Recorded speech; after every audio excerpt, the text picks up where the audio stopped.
ನಮ್ಮ ದೇಶದ ಪ್ರಧಾನಮಂತ್ರಿ ನರೇಂದ್ರ ಮೋದಿಜಿಯವರು ಈ ದೇಶದ ಉಜ್ವಲ ಭವಿಷ್ಯವನ್ನು ನಿರ್ಮಾಣ ಮಾಡಬೇಕು.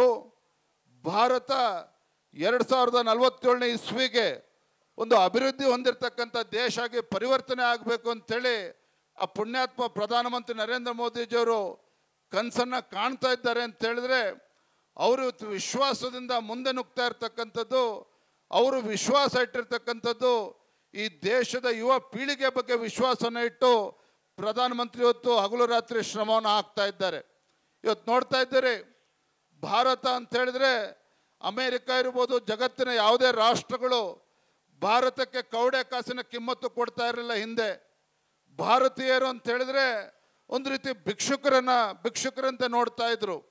ಆದರೆ ಇವತ್ತು ಕಾಲ ಬದಲಾವಣೆ ಆಗಿದೆ.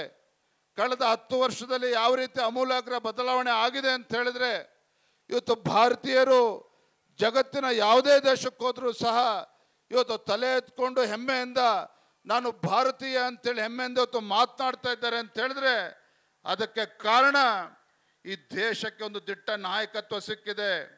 ಇವತ್ತು ಭಾರತ ಜಗತ್ತಿನ ಅಗ್ರಗಣ್ಯ ರಾಷ್ಟ್ರಗಳ ಮುಂದೆ ಇವತ್ತು ಭಾರತ ಸ್ವಾಭಿಮಾನದಿಂದ ತಲೆ ಎತ್ಕೊಂಡು ನಿಲ್ತಕ್ಕಂಥ ಒಂದು ವಾತಾವರಣ ನಿರ್ಮಾಣ ಆಗಿದೆ ಅಂತ ಹೇಳಿದ್ರೆ, ಅದಕ್ಕೆ ಕಾರಣ ದೇಶದ ಹೆಮ್ಮೆಯ ಪ್ರಧಾನಮಂತ್ರಿ ನರೇಂದ್ರ ಮೋದಿಜಿಯವರು ಇವತ್ತು ಭಾರತವನ್ನು ಯಾವ ರೀತಿ ಮುನ್ನಡೆಸ್ತಾ ಇದ್ದಾರೆ, ಭಾರತ ಯಾವ ರೀತಿ ಅಭಿವೃದ್ಧಿ ಆಗ್ತಾ ಇದೆ, ಭಾರತದ ಯಶಸ್ಸನ್ನು ಕಂಡು ಇವತ್ತು ಜಗತ್ತು ಇವತ್ತು ಆಶ್ಚರ್ಯಚಕಿತವಾಗಿ ಭಾರತದ ಕಡೆ ಇವತ್ತು ನೋಡ್ತಾ ಇದೆ.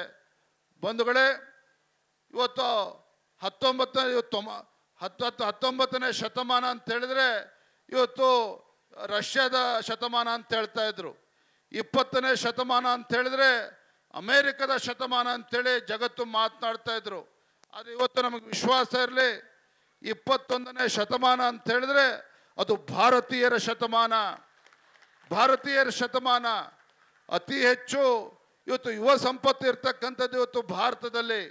ಹಾಗಾಗಿ ಇಡೀ ಜಗತ್ತು ಇವತ್ತು ಭಾರತದ ಕಡೆಗೆ ನೋಡ್ತಾ ಇದೆ ಅಂತ ಹೇಳಿದ್ರೆ, ಅದಕ್ಕೆ ಕಾರಣ ಇವತ್ತು ಅತಿ ಹೆಚ್ಚು ಯುವ ಸಂಪತ್ತು ಇವತ್ತು ಜಗತ್ತಿನಲ್ಲಿ ಇರ್ತಕ್ಕಂಥದ್ದು ಅದು ಭಾರತದಲ್ಲಿ ಮಾತ್ರ.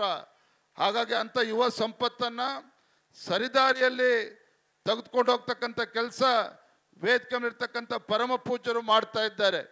ವೇದಿಕೆ ಮೇಲಿರ್ತಕ್ಕಂಥ ಪರಮ ಪೂಜ್ಯರು ಇವತ್ತು ಅನ್ನದಾಸೋಹ, ಅಕ್ಷರ ದಾಸೋಹ, ಜ್ಞಾನದಾಸೋಹದ ಮೂಲಕ ಇವತ್ತು ಸಮಾಜವನ್ನು ತಿದ್ದುವುದರ ಜೊತೆಗೆ ಯುವ ಸಮುದಾಯವನ್ನು ಕೂಡ ಸರಿದಾರಿಯಲ್ಲಿ ತೆಗೆದುಕೊಂಡು ಹೋಗ್ತಕ್ಕಂಥ ಒಂದು ಪುಣ್ಯದ ಕೆಲಸ ಪರಮ ಪೂಜ್ಯರ ನೇತೃತ್ವದಲ್ಲಿ ಆಗ್ತಾ ಇರ್ತಕ್ಕಂಥದ್ದು.